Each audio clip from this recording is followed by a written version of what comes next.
Bonjour tout le monde, parlons utile, parlons santé. Alors aujourd'hui nous allons parler d'un sujet très intéressant qui est la dépigmentation artificielle.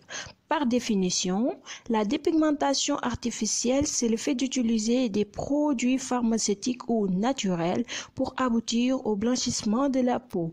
Alors la première question à laquelle on va répondre est pourquoi les femmes se dépigmentent? Alors, les motivations pour changer de couleur sont très complexes.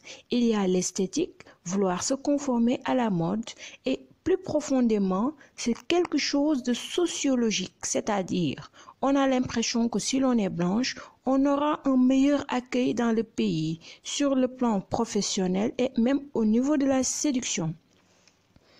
Alors, quels sont les produits utilisés? Il s'agit de savon, de lait, de crème et même des injections. Dans certaines boutiques, les propriétaires ne vendent pas que des produits cosmétiques. Ils ne sont pas dermatologues, mais ils conseillent, préparent et vendent ici des produits faits d'un mélange qui ne répond à aucune norme scientifique. Ce que beaucoup ignorent, c'est que les produits dépigmentants et leurs constituants ne se limitent pas juste à la peau, mais la traversent pour se rendre dans le sang. Donc, comprenez par là qu'à chaque application, vous prenez une dose de substances dangereuses pour votre santé. Parmi les produits de dépigmentation, il y a ceux qui décapent, qui ont pour conséquence une brûlure. Il y a ceux qui agissent chimiquement et il y a le cortisol, l'hydroquinone, le mercure, le glutathion qui sont des principes actifs dépigmentants et qui sont les plus en plus utilisés. Alors, quelles sont les conséquences de la dépigmentation?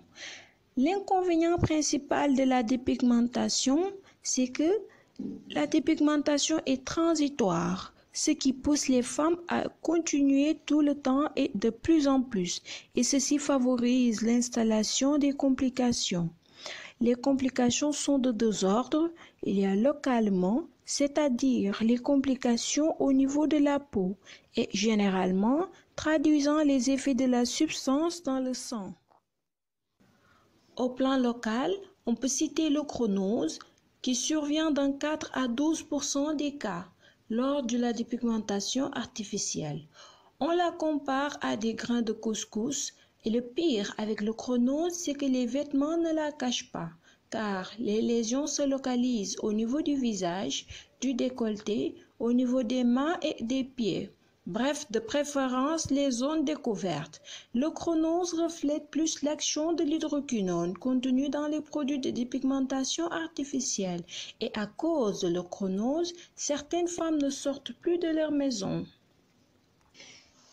Les acnés qui surviennent dans 50% chez les femmes se dépigmentant et l'apparition des acnés dans ces circonstances est due aux corticoïdes contenus dans les produits dépigmentants.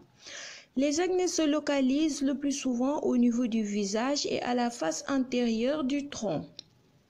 Comme autre complication locale, on a la dermite caustique. Il s'agit d'une sorte de brûlure pas jolie à voir, qui le plus souvent sont secondaires à l'utilisation d'un produit artisanal. Les vergetures. Eh oui, la dépigmentation est très souvent responsable de l'apparition de vergetures qui sont très étendues et pigmentées et deviennent irréversibles à un stade plus avancé.